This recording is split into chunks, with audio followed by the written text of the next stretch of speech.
My name is Musredin. I was born in Sudak district, in the village of Voron. In 1944, we were woken up early in the morning. It was still dark. We didn't know who woke us up. They gathered us all in the tobacco sheds. They told us to take the documents and food for 1 to 2 days. We were at home. My father was taken to the army. We did not know where he was. We did not have any news from him. At home there were grandparents, 2 aunts, dad's sisters, Mom and us, 4 children, Grandpa Khalil, Grandma Hadid's, Aunt Masood, Aunt Wade, my mother Ava, and of the children, the oldest brother, Mehmet, brother Sadruddin, I am Musredin, the 3rd son, and little sister Zanur. She was 2 years old then. Anyway, we weren't kept in the tobacco sheds for long. From there we were loaded into cars and taken away. But where they take us we didn't know. They loaded us on the train, in the carriages. Not in such compartment wagons, but in cattle wagons, in freight cars. There was not one family, 5 to 6 families. It was very crowded in the car. Then we were loaded into the carriages. We were on the road for a long time. I can't say how many days. We stopped, started cooking. Then, even before we had time to cook, we quickly gathered everything and left at once. People died. They were left on the road. From the carriages we were loaded on the steamer. I do not know where we arrived. We were loaded on the steamer. We sailed on a steamer. I don't remember how long we sailed. My mother got sick on the way. When we boarded the ship, my mother was already sick. When we went on the boat, people were left along the way, in different villages. We were left in some place. I do not know what it is now called. At that time it was called Verasovea. Usul Village Council, the village Verasovea. My mother was left on the steamer. When I asked why we left my mother on the steamer, they said that my mother was ill and there was a hospital where the steamer was going. Anyway, we stayed. Everyone came down from the steamer. They gave us a small house. In one room lived my grandfather and grandmother, 2 aunts, 8 people in one room. We slept on the ground.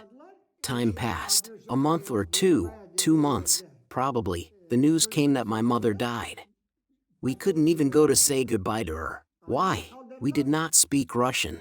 And there was no possibility to get there by car, only by steamer. Of course, if we had known Russian, communicating with the local population, we would have gotten there by boat. We never found out how my mother died. Who buried her? I don't know. We didn't see her. Less than a year later, my grandfather died.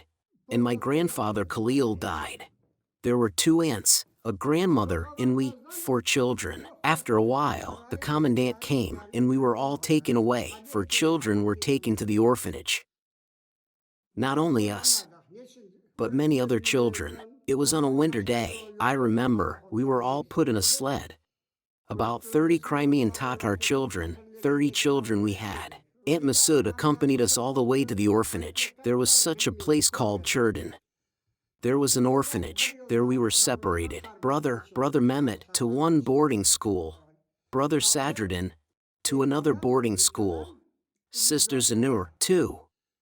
We went to visit each other, but, of course, no matter how many times we went, we were separate, not in the same place. After 5 to 6 months, it had been winter, and then it was summer. Our father found us. It was 1946. At the end of 1945 we were placed in an orphanage, but my father came and took us away from there. We got the Tula region, to the city of Bolakovo. It turned out that Dad worked in the mine there. When we got there, there were only empty wagons.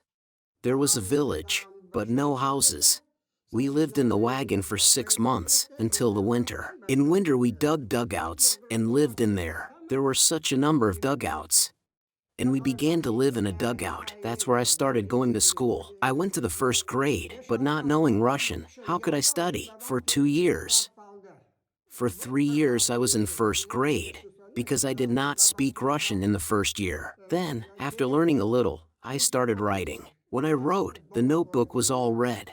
I didn't speak Russian. I didn't understand it. Then my brother Mehmet, After studying 1 to 2 years in school, left it and went to work to help my father. After him, our brother Musredin also dropped out of school. He graduated from the 4th grade, and I already started going to the 5th. Then I quit before I even finished 5th grade. At that time, there was still a curfew. We could not go anywhere outside the Tula region. In short, we moved to Uzbekistan in 1954. After moving to Uzbekistan, it was already easier, and the school was different, and although we did not speak Uzbek, but at least understood it. After studying in Uzbekistan, I joined the army.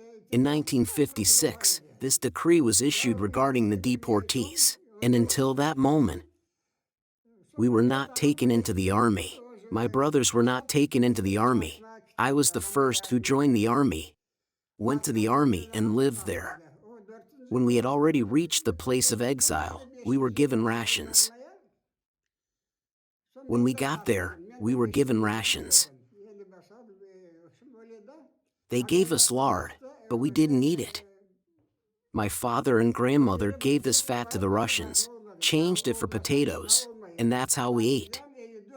Grandfather, do you remember anything from folk songs or, perhaps, proverbs? I woke up in the morning and took my bag. With crying, with a moan, I hung it on my neck. You leave your mother and father in the dark, but this is what we were ordered to do. You burn, but you leave.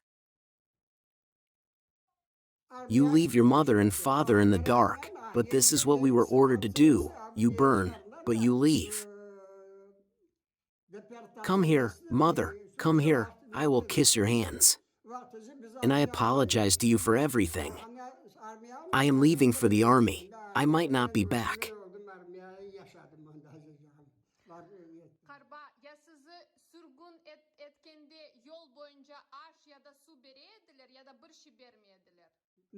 But this is what we were ordered to do. I will die and disappear. I am leaving for the army. I might not be back. But this is what we were ordered to do. I will die and disappear. With love.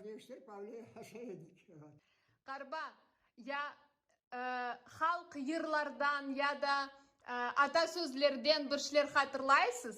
Sabahda kalksam çantamı aldım, ağlayda sızılayda boynuma taktım.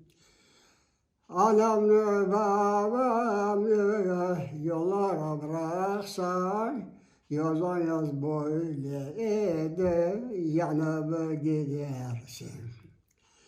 Anamı babanı yollara bıraksan, yazımız böyle öyle yanar gidersin. Getir anam getir, elini öpeyim, emdiki sütlerini helal edeyim. Ben giderim askerlikte, belki kaytalmam, yazamaz böyle olup giderim. Ben giderim askerlikte, belki kaytalmam, yazamaz böyle olur giderim. Excuse.